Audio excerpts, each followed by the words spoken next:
De vuelta a casa es una invitación para nuestra iglesia entera, cada campus en todo el sur de California y todo el mundo para reunirse y en conjunto buscar a nuestro Dios 2 días en el mes de febrero.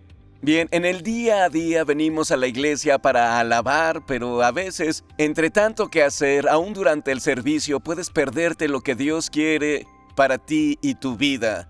Pero cuando te detienes durante un periodo más extenso, tu vida puede ser transformada en un tiempo muy corto. Tal vez experimentaste algo de joven, un campamento, donde viajaste a un lugar de retiro y en un par de días creciste rápidamente.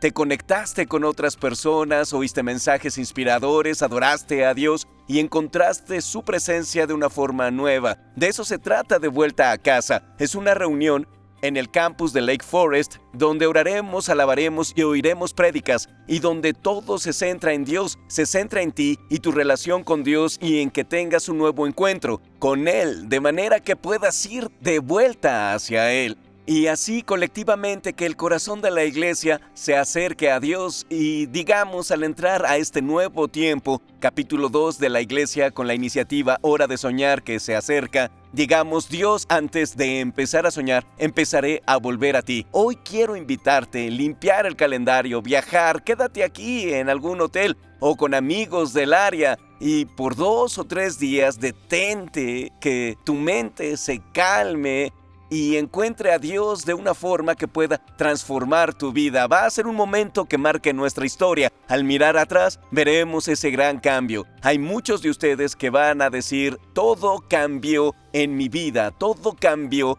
en mi caminar con Dios, en De Vuelta a Casa. Yo creo en esto, estoy orando y anhelo que seas parte de esto. Caminemos de vuelta a casa.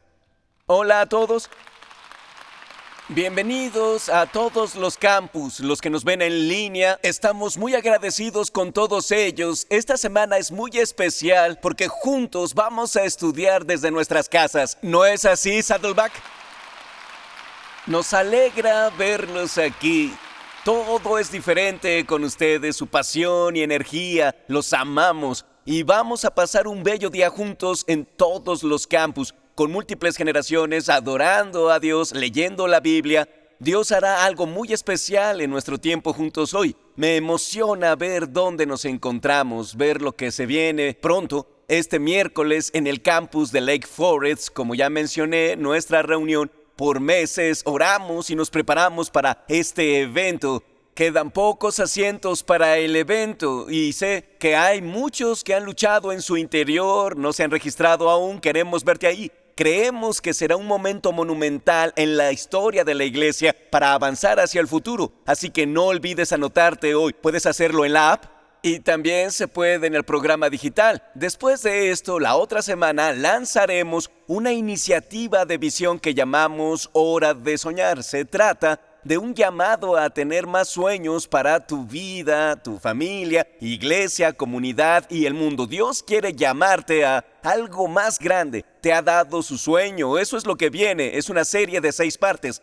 Va a involucrar varias reuniones grupales, literalmente miles de grupos en todos los campus, grupos pequeños leyendo un libro de nuestro equipo, oyendo acerca del sueño de Dios y siendo invitados al sueño de Dios para el futuro de la iglesia. Bien, este libro de aquí fue creado por el equipo. Lo recibirás en tu grupo pequeño, tu líder de grupo lo recogerá. Si ya tienes un grupo, lo que pasará el fin de semana impactará mucho más en tu vida. Así que quiero animarte a anotarte en un grupo. Puedes hacerlo hoy también en el programa digital. Y repito, estoy emocionado por lo que Dios va a hacer y creo que este será un tiempo de recibir nuevos sueños para tu vida. Algunos se han estancado en su caminar de fe. Algunos necesitan un cambio en su vida y creo que lo van a obtener esta semana al asistir a De Vuelta a Casa y a Hora de Soñar que empieza pronto. Bien, hasta este momento ha sido un gran día. Tenemos visita, también hablará en De Vuelta a Casa, se llama Luke Lefevre. De hecho, recién lo conozco, pero hace un año Stacy y yo fuimos a una conferencia. Stacy lo oyó hablar, yo salí, ella lo oyó, regresó y me dijo: amor, tienes que escucharlo. Ella me dice: amor, me dijo, tienes que oír a este tipo, tiene ese fuego, te vas a conectar e identificar con él. La primera vez que lo oí dije, sí, Dios ha puesto algo en él para esta generación. Dios lo está usando poderosamente en diferentes campus. Tiene pasión y fuego espiritual por ver un gran avivamiento el día de hoy. Tiene un corazón para las generaciones que adoran y buscan a Dios juntas. Hoy van a ser muy bendecidos por el mensaje de mi amigo Luke Lefevre. Podemos darle una cálida bienvenida. Gracias.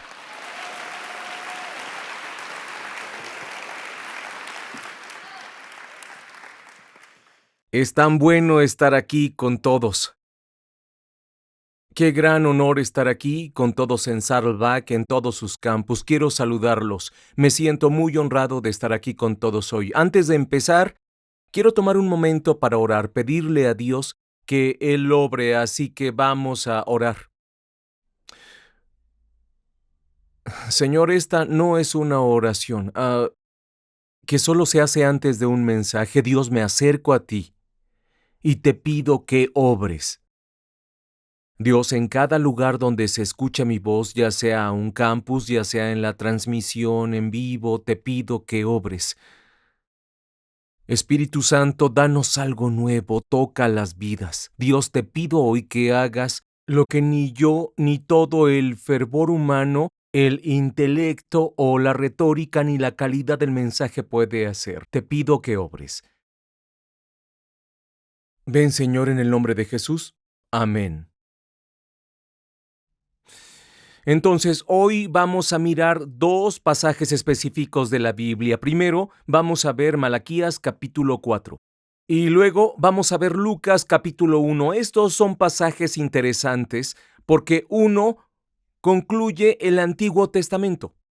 Es lo último que Dios dice antes del final del Antiguo Testamento y luego hay 400 años en la historia de Israel de silencio profético, sin oír de Dios.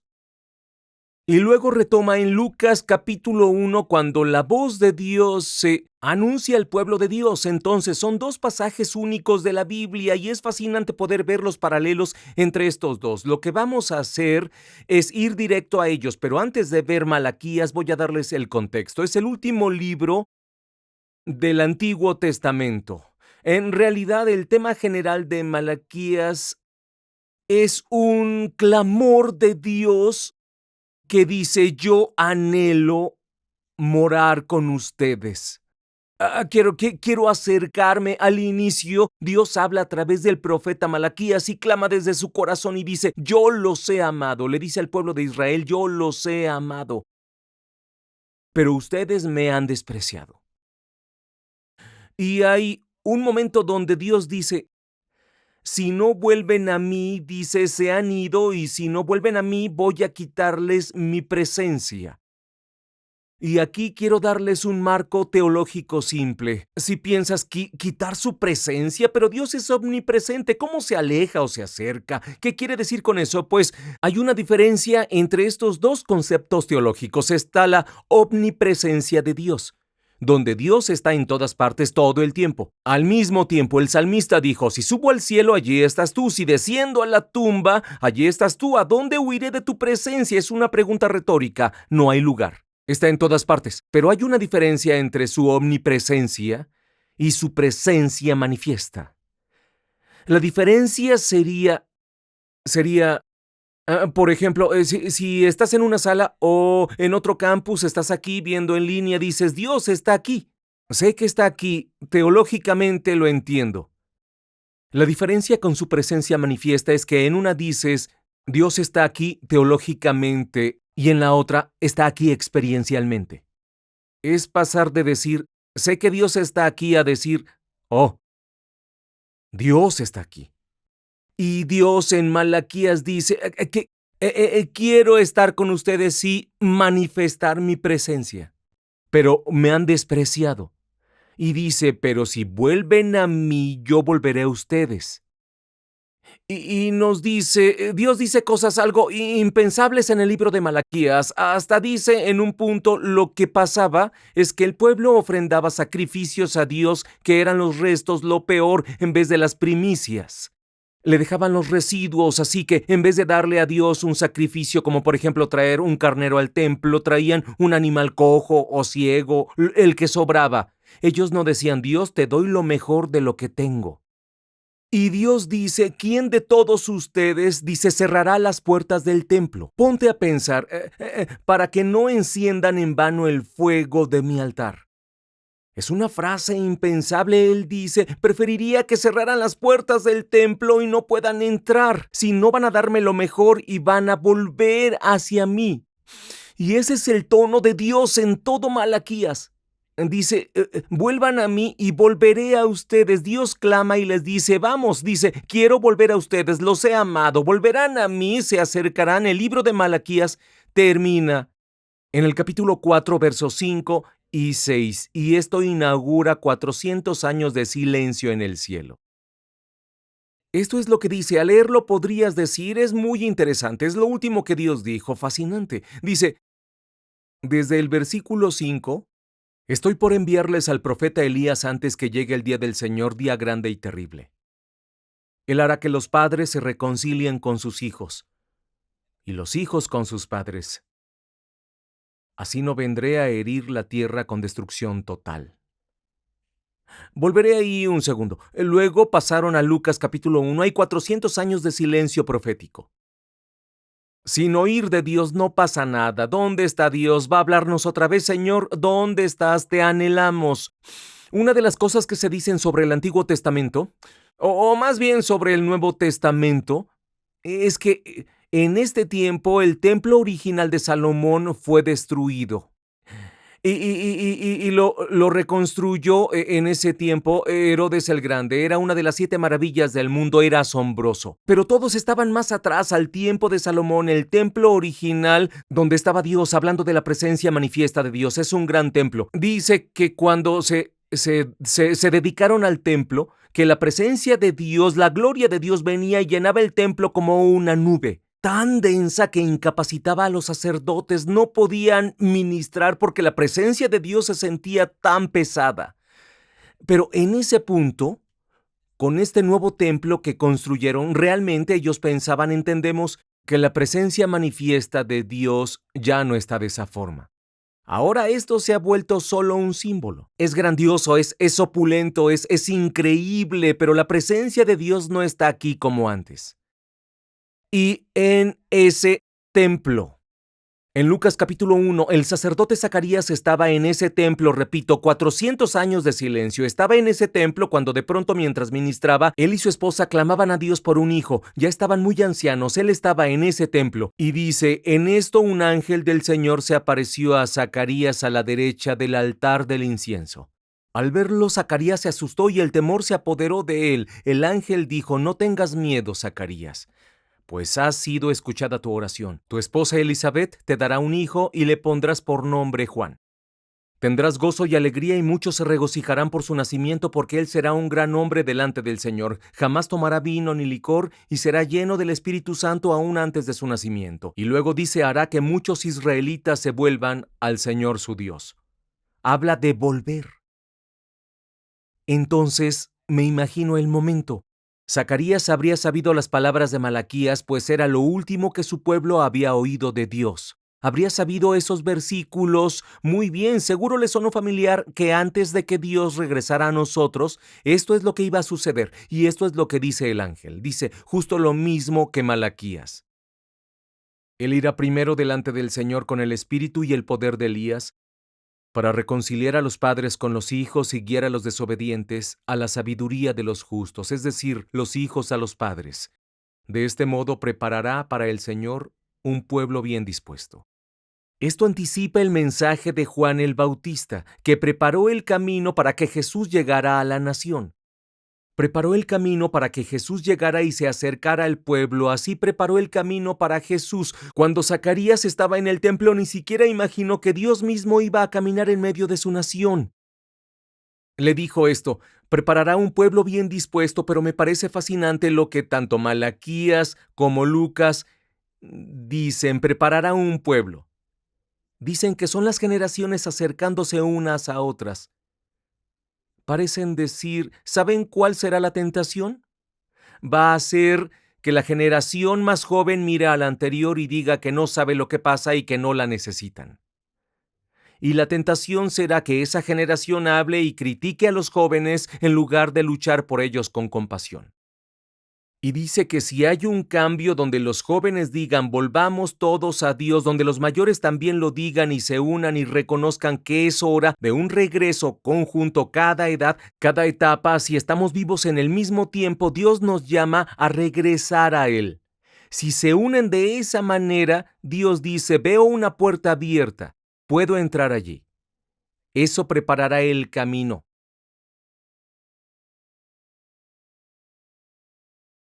Hay una sensación de que Dios quiere hacer algo en su soberanía aquí en Saddleback. Hablaré un poco más de eso en un minuto. Cada campus, donde sea que se reúnan o si están viendo en casa, hay una sensación de que Dios está haciendo algo, de que Dios quiere hacer algo. Dios está obrando y no creo que sea exagerado decir que de una manera que no habíamos visto. Y podrías decir, ¿dónde? No lo veo. Cuando miro a los jóvenes, solo veo el quebrantamiento, la ansiedad, la depresión y problemas mentales. Solo veo problemas y desesperanza. Y son cosas que sí se ven. Pero en medio de la desesperanza, Dios ha permitido la desesperación. Es decir, lo he probado todo y no funciona. Dios, ayúdame. Y hay un clamor por parte de los jóvenes ahora mismo que está acercando a Dios. Es un hambre que lo está acercando. Mucha gente notó esto por primera vez con lo que pasó en la Universidad de Asbury. Comenzaron a decir, ¿qué acaba de pasar? Cuando la presencia manifiesta de Dios cayó sobre un pequeño pueblo desconocido en Kentucky llamado Wilmore, porque un par de estudiantes se quedaron después de un servicio de capilla y comenzaron a clamar a Dios y decir, Dios, te necesitamos, respóndenos. Cada noche 5 millones de personas veían cómo Dios se acercaba a Wilmore, Kentucky. 60,000 personas llenaron esta ciudad y tuvieron que poner un letrero a las afueras que decía que la ciudad estaba a su máxima capacidad, porque la ciudad se saturó, había un Subway y un supermercado y eso es todo lo que había en la ciudad de 60,000 personas. La ciudad se saturó. El Wall Street Journal publicó un artículo, porque dirás, esto será cierto, el Wall Street Journal publicó esto hace unos meses, lo podrás ver. Las ventas de la Biblia en los Estados Unidos aumentaron un 22% año tras año. Y podrías decir, bueno, tal vez es porque la industria del libro está subiendo, pero el resto de la industria se mantuvo igual. Las ventas de la Biblia subieron. Eso fue antes de Navidad, después subió al 30%. Subió un 30% y decía que para muchos era su primera Biblia. Desesperación. Hambre. Barna, una organización cristiana de investigación, hizo el estudio más grande de la generación Z. Estudiaron a 30,000 jóvenes en todo el mundo. No solo en los Estados Unidos, si nos ves desde Hong Kong o Buenos Aires, también se aplica a ti. Fueron 30,000 jóvenes estudiados en todo el mundo. Pensaban llamarlo el estudio de la generación Z. Sería un nombre genérico y tendrían estadísticas sobre este grupo. Al terminar la investigación dijeron, tenemos que cambiarle el nombre, porque los datos son abrumadores y la llamaron la generación abierta porque en 20 años de investigación, la organización ha existido por 20 años. Dijeron que en todos sus años de investigación nunca habían visto una generación tan abierta a Jesús y al Evangelio. Y eso es en Kenia, también en Manila y también en Londres. The Spectator, que es una publicación secular en el Reino Unido, publicó un artículo titulado Un avivamiento cristiano está en marcha en el Reino Unido. Este día, The Spectator, que es como el New York Times en Londres, dijo en su titular de hoy que la generación Z tiene la mitad de probabilidades que sus padres y sus abuelos de identificarse como ateos. Dios está moviendo. Mira, después de Asbury, fue como si hubiera despertado esta hambre en los campus universitarios de todo Estados Unidos y en todo el mundo. Esto está pasando en universidades de todo el mundo. Comenzó un anhelo. Hubo un evento que ocurrió hace poco más de un año en la Universidad de Auburn. Había una reunión y comenzaron a unirse para orar. Eran estudiantes clamaron a Dios para que se moviera en su campus, decidieron hacer un evento evangelístico y lo llamaron Unite. Lo organizaron, pero no sabían cuántos irían. Varios de mis amigos iban a compartir ahí, pero no sabían si irían 100 o cuántas personas, y rentaron su cancha de básquetbol. No sabían cuántos irían. Fueron 5,000 estudiantes de la Universidad de Auburn. Y si nos ves desde otra parte, este es un lugar donde los estudiantes van a fiestas y así alejarse de sus familias. No es un lugar cristiano. 5,000 estudiantes, muchos pasaron al frente y decidieron dar sus vidas a Cristo y bautizarse. No tenían una piscina tan grande, así que hay una foto, caminaron 2 millas a un estanque, donde comenzaron a bautizarlos y no terminaron hasta las 2 de la mañana. Los bautizaron en un estanque sucio. Decían, quiero entregar mi vida a Cristo. Esto comenzó a extenderse por todo el país. ¿Sí pueden mostrar la foto de la cancha? 10,000 estudiantes en Texas, 10,000 estudiantes en Arkansas, 8,000 estudiantes hace 2 noches en Kentucky, 2,000 estudiantes dieron sus vidas a Cristo en Kentucky hace 2 noches. Vemos un movimiento en la desesperanza, hay una desesperación en la generación Z.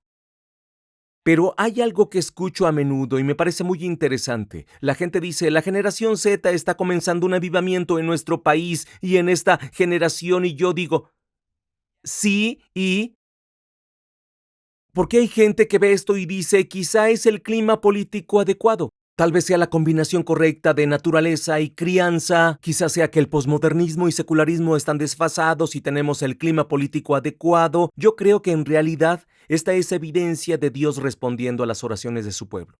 Eso es. Hace unos años estaba en un momento de oración y estaba orando. Fue hace unos 8 años. De pronto sentí que la presencia de Dios estaba ahí mismo. Y empecé a sentir que algo estaba por venir. Una obra de Dios que cambiará nuestra nación y nuestra generación, y podría llegar a otros países. Se acerca algo. Y al estar en ese momento fue como si el temor de Dios me llenara, porque tenía la sensación, la impresión de que el Espíritu Santo me decía, Luke, quiero que tengas mucho cuidado. Decía, porque tu generación se está preparando para cosechar algo que no sembró. La tentación será pensar que es cosa suya. ¿Pero sabes de dónde proviene? Proviene de abuelas y abuelos que clamaron a mí. Proviene de madres y padres, hermanos y hermanas que claman a Dios para que derrame su espíritu en la nación. Tal vez muchos que vivieron en los 70 y dijeron a Dios, ¿harías eso de nuevo en nuestra nación, en esta generación? Y Dios me decía, tú solo estás en el momento adecuado. No creas que lo causaste. Pero a los jóvenes les dice, aunque no lo causaste, puedes contribuir. Porque es hora de que nos comprometamos y digamos, aunque no lo causamos, podemos contribuir. Pero también quiero decir esto, si has estado orando por mucho tiempo para que Dios obre, te lo digo como un hombre joven, gracias. Gracias. Estamos cosechando los frutos de lo que le has estado clamando a Dios, lo que sembraste, por lo que lloraste y trabajaste. Quizá por años le has dicho, ¿cuándo llegará? ¿Cuándo será? ¿Cuándo, Señor? Ya viene.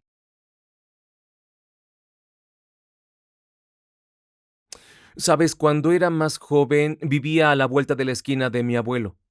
Mi abuelo fue pastor por muchos años. Solía ir a la casa de mis abuelos en mi bicicleta y él me contaba historias sobre cómo Dios obró en la historia.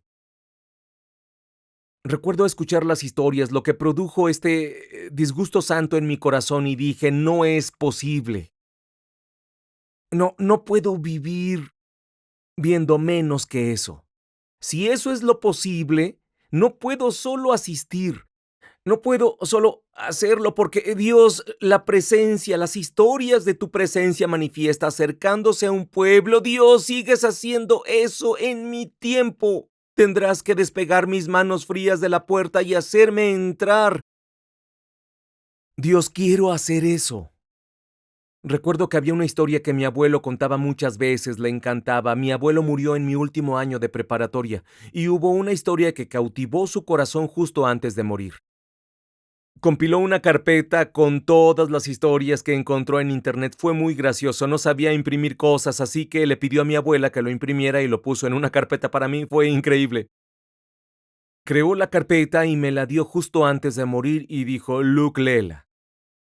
Y era sobre un movimiento en 1949 frente a la costa de Escocia, en unas islas llamadas Hébridas. Es muy difícil llegar, están en medio de la nada, no mucha gente vive ahí.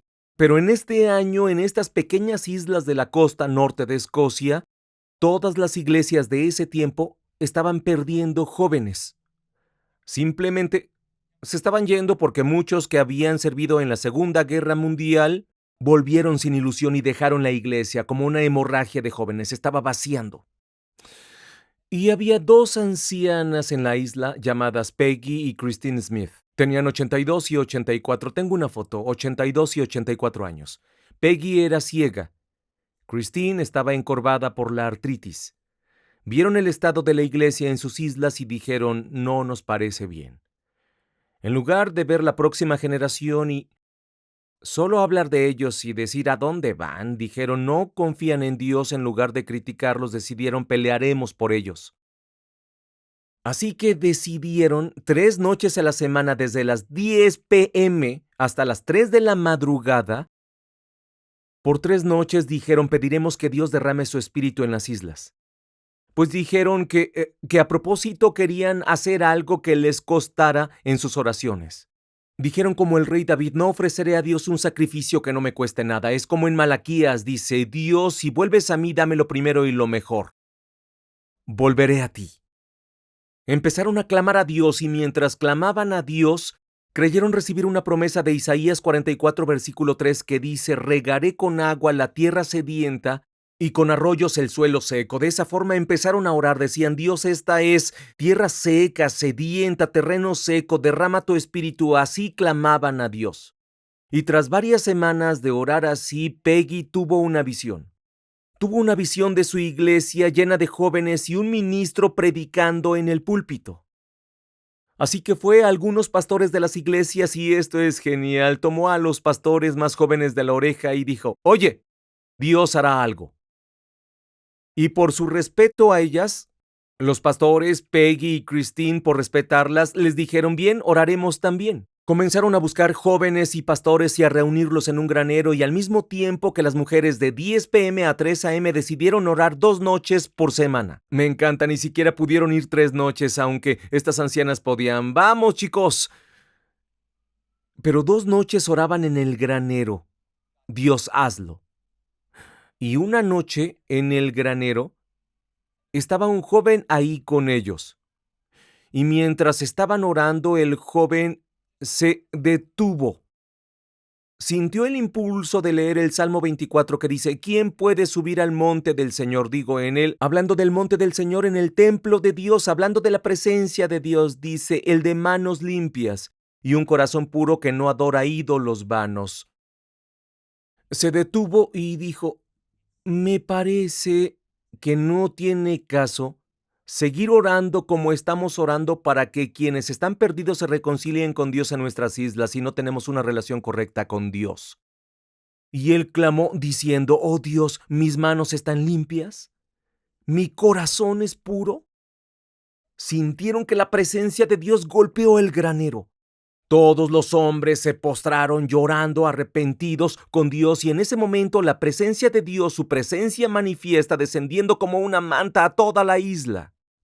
Al salir de la reunión a las 3 de la mañana había focos prendidos en todo el pueblo, pues Dios despertó a la gente en medio de la noche con convicción de su pecado y rebeldía hacia Dios. Lloraban arrepentidos en casa, otros llenaron los lados del camino a casa clamando a Dios que tuviera misericordia. ¿Se imaginan conducir a casa hoy y ver gente a un lado del camino con las manos en alto o de rodillas pidiendo misericordia? Decían algo como la frase que repetían y mi abuelo resaltó muchas veces en los artículos que había impreso para mí. Decía, la gente era consciente de Dios, consciente de Dios, consciente de Dios. No, Dios está teológicamente, Dios está aquí experiencialmente. Hubo un cambio. Quiero leerles un poco de un relato de lo que empezó a suceder. Empezaron y esto pasó esa noche. Dios empezó a obrar. Luego llamaron a alguien de nombre Duncan Campbell para que empiece a predicar. Tenemos la impresión de que debía ir a ser líder. Vivía en Escocia. Mandaron por él. Dijeron, Duncan, puedes ir a ayudar. Y se suponía que no podía y les dijo que no. Ellos dijeron, Dios nos dijo que vendrías, así que lo arrastraron. Lo subieron a un bote. Hizo el viaje y llegó a las 9 de la noche. Pensaron dormir un poco y ayudar por la mañana y le dijeron, no, vamos a la iglesia. Pues hay 300 personas esperando, que era un montón de gente para esa isla, pues eran islas pequeñas. Vamos a ir a la iglesia. Llegaron al templo. Llegaron alrededor de las 9:30. 300 personas en la iglesia. Voy a leer un pedazo. Dice, 300 personas estaban ahí cuando Campbell llegó. Tras predicar su sermón, no pasó nada importante, pero hubo una conciencia de Dios más poderosa de la que Duncan Campbell había experimentado desde el movimiento de Dios en los años 20. Nada extraordinario más allá de eso. Dice, el servicio acabó como a las 10:45 p.m. Todos habían salido de la iglesia y Duncan Campbell y un diácono eran los únicos que quedaban. Ese joven, me encanta esto, es el diácono. Sabía que Dios haría algo mucho mayor esa noche. En medio del pasillo le dijo a Duncan Campbell, nada pasó esta noche, dijo, pero ¿cómo? Lo agarró para decirle, Dios está sobre nosotros y se abrirá paso en cualquier momento y me encanta esto. El joven levantó las manos y empezó a orar, Dios, tú prometiste regar la tierra sedienta y arroyos en suelo seco. Escuchen, dijo, y no estás haciéndolo, Dios. Y dijo, tu honor está en juego, Dios. Hiciste una promesa.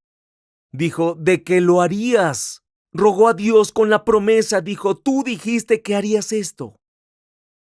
Dijo, no lo has hecho. Y en ese momento el joven cayó al suelo. En una agonía de intersección dijo, Dios, derrama tu espíritu. Y por 15 minutos intercedió ahí de 10:45 a 11. Y dice que a las 11 de la noche, la puerta trasera se abrió de golpe. Y un hombre entró diciendo, Señor Campbell, sucedió algo maravilloso, señor Campbell. Estamos pidiendo que Dios diera agua a los sedientos con arroyos en lo seco. Y oiga, ya lo hizo. Dijo, venga a la puerta y vea. Duncan Campbell va a la puerta, mira afuera y hay cientos de personas paradas allá afuera. Nadie los había invitado. Habían sido atraídos por Dios. En medio de la noche y a medianoche la iglesia estaba llena. Esa misma noche había unos 100 jóvenes en una fiesta en el camino. Durante la fiesta, la presencia de Dios cayó con soberanía. Y los jóvenes, convencidos por la convicción de pecado, salieron del salón como huyendo de una plaga, rumbo a la iglesia. Además de esos 100 jóvenes, había cientos más que ya estaban dormidos en su cama. Sin explicación, simultáneamente se levantaron, se vistieron y corrieron a la iglesia. El hambre y la sed de Dios llenaron a la gente de la zona. En la iglesia la gente cantó salmos y el lugar que era para 800, que para nosotros serían como 10,000 saliendo de la nada, 800 personas era un desbordamiento. La gente en los pasillos y los bancos se arrodillaba pidiendo misericordia. La reunión continuó hasta las 4 de la mañana. No hubo llamados al altar ni a aceptar a Cristo, fue solo la soberanía de Dios. Y a las 4 a.m. Duncan Campbell deja la iglesia para ir a casa a dormir un poco. Y alguien corre a decirle, Señor Campbell, tiene que ir a la estación de policía. Dice, ¿qué? Dice, sí, hay cientos en la estación de policía pidiendo a Dios misericordia, tiene que ir. Y al empezar los 3 kilómetros de camino a la estación, los lados de nuevo llenos de gente arrodillada, clamando a Dios, Señor, perdón, me vuelvo a ti, Señor Jesús. Y camina hasta la estación, nadie dirigiendo, solo gente adorando, clamando a Dios. ¿Y saben quién vivía al lado? Peggy y Christine Smith. Era como si las oraciones de esas mujeres y las de los jóvenes que se unieron a esas mujeres abrieran todo el cielo sobre toda una isla. ¿Y si Dios hiciera eso en toda la ciudad? ¿Y si lo hiciera en el condado Orange o en Hong Kong? ¿Y si lo hiciera en Buenos Aires o en toda una ciudad? ¿Y si lo hiciera en toda una nación? Unos 6 meses atrás estuve en las Hébridas, de difícil acceso, de la nada. Estando ahí, caminé hasta la iglesia donde pasó todo esto. Puse la mano en la pared lateral y dije, Dios, yo lo quiero. Dios, yo lo quiero. Subió un avión, mi esposa y yo regresábamos y obtuvimos nuestros pases de abordaje, los pusimos en nuestras mesas y escribimos un contrato con Dios. Dijimos, Dios, lo que sea, cualquier cosa que nos pidas la haremos. No hay ningún límite, todo está sobre la mesa, cualquier cosa que me pidas la haré. Cualquier cosa que me pidas o que quieras que recoja, lo que sea. En ese vuelo tuve que transbordar y prepararme para predicar en Portland volando en ese avión. Y de pronto yendo en el avión fue como si la presencia manifiesta de Dios fuera más pesada en el asiento. Y escuché el nombre de 3 iglesias específicas de Estados Unidos reverberando en mi mente. 1, 2 y 3. ¿Y sabes el nombre de la primera? Saddleback. Yo seguí oyendo. Fue como Saddleback, Saddleback, Saddleback. Solo quiero decir que es inusual para mí. Yo no crecí siquiera cerca de esta órbita, así que no tenía sentido pensar, entiendo, yo pensé, Saddleback. Fue algo inesperado.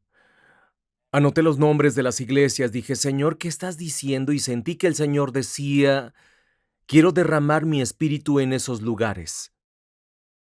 Y Saddleback fue una sucesión, fue algo sucesivo, fue 1, 2, 3 y Saddleback primero.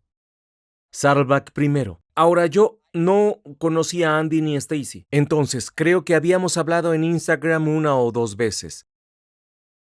Y me guardé eso, pues no los conocía. Sonaría loco. Hey, sentí que Dios dijo que derramaría su espíritu en tu iglesia. Haz lo que tengas que hacer, hasta luego. Fue como, no sé qué hacer. Así que lo dejé asentar un rato, pero la sensación fue, recuerdo estar en mi escritorio y oír al Señor decir, llama a Andy Wood y dile, oí su oración por avivamiento y voy a contestarles.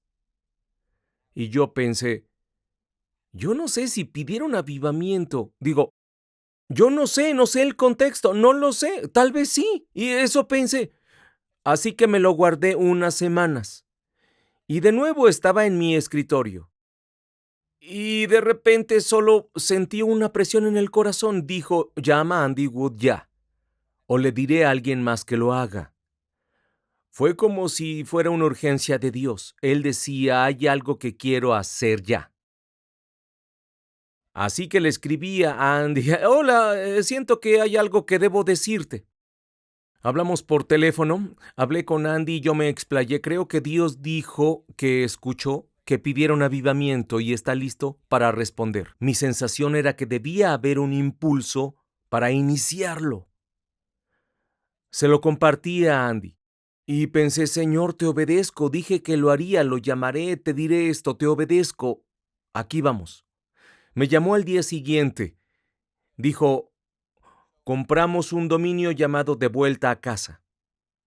Pensé, wow, fue rápido.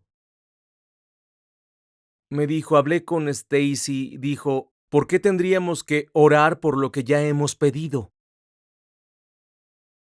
Dijo, tendremos que reunirnos para clamar a Dios que derrame su espíritu. Si es posible que Dios haya dicho, quiero hacer algo único en Saddleback en este tiempo, lo haremos. Vamos a clamar a Dios. Así que esto empezó a tomar forma. Miren, hablando de regreso, si no se han registrado aún, quiero animarlos. Vengan. Y no puedo garantizar que cuando nos reunamos, Dios derrame su espíritu como en las Hébridas, pero será maravilloso. Lo que creo que hará Dios es producir una nueva hambre de decir Dios, lo que sea. No nos sustentamos con vivir en la omnipresencia de Dios si vivir en la presencia manifiesta de Dios es posible. Y miren, si ven a Saddleback, tendría mucho sentido desde un punto de vista estratégico decir, Saddleback es perfecto, impactó al mundo. Si algo pasara en Saddleback podría impactar, se difundiría muy rápido, pero ¿saben qué? No creo que Dios vea a Saddleback y diga, quiero derramar mi espíritu ahí por estrategia. Creo que Dios ve a Saddleback y dice, veo ahí personas hambrientas. Creo que Dios oye el hambre y lo atrae. Creo que algunos aquí han estado clamando que Dios haga lo que hizo en los 70 otra vez. Creo que algunos de ustedes piensan, esta iglesia es un movimiento de Dios. Dios, hazlo otra vez. Otra vez que el segundo capítulo sea un nuevo movimiento de Dios. Hazlo de nuevo. Y creo que Dios ha oído su oración y está cerca. Al preparar este mensaje, compartí la historia de las Hébridas muchas veces. La compartí muchas veces y estaba en mi escritorio y al prepararme pensé, Señor, ya me cansé de contar la historia. Quiero verla. Lo que quiero pedirles hoy es que cualquiera que esté viendo, quien esté aquí, que diga, Dios, tengo hambre de lo que hagas aquí. Tengo hambre de lo que hagas aquí. Y esto es lo que vamos a hacer, responder al Señor. Primero quiero empezar así. Quiero decir, si has orado para que Dios se mueva por mucho tiempo, ¿y cuánto tiempo es mucho? ¿Cuánto es mucho si se siente mucho para ti? Y dices, he estado orando por mucho tiempo, ¿levantarías tu mano? Allá en los campus, ¿levantarían su mano para que los vean? Vamos. De hecho, quiero pedirte que hagas algo. ¿Te pararías un momento? Quédate así. En los campus también, párate para que la gente pueda verte. Solo quiero honrarte y darte gracias. Creo que Dios ha visto tu hambre. Y lo que voy a invitarte a hacer, mientras están parados ahí en los campus, quédense así para que los vean. Si estás diciendo, yo anhelo ver obrar a Dios, algo se ha movido en mi interior, tal vez hace poco durante el mensaje, o tal vez hasta piensas, no siento hambre, pero quiero sentirla. Quiero pedirte que te pares y mires a tu alrededor y digas, uniré mi hambre a la tuya. Párate si eso piensas y dices, tengo hambre. Vamos, gracias, Señor.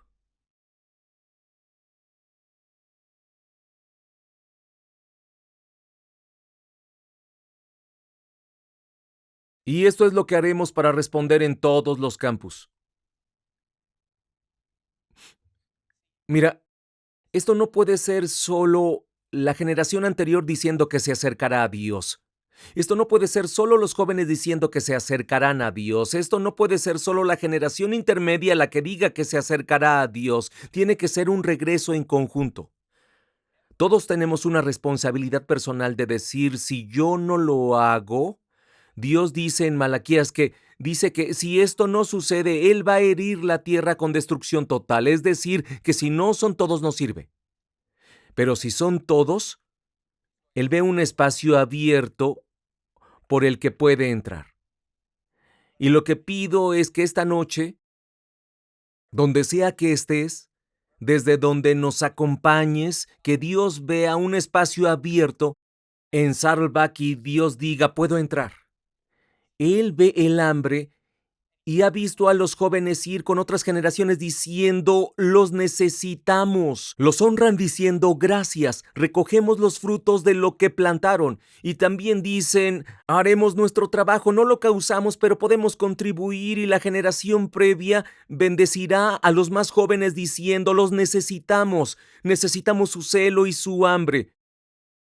Los corazones se volverán a Dios unidos y Dios derramará su espíritu en este lugar. ¿Cómo vamos a responder?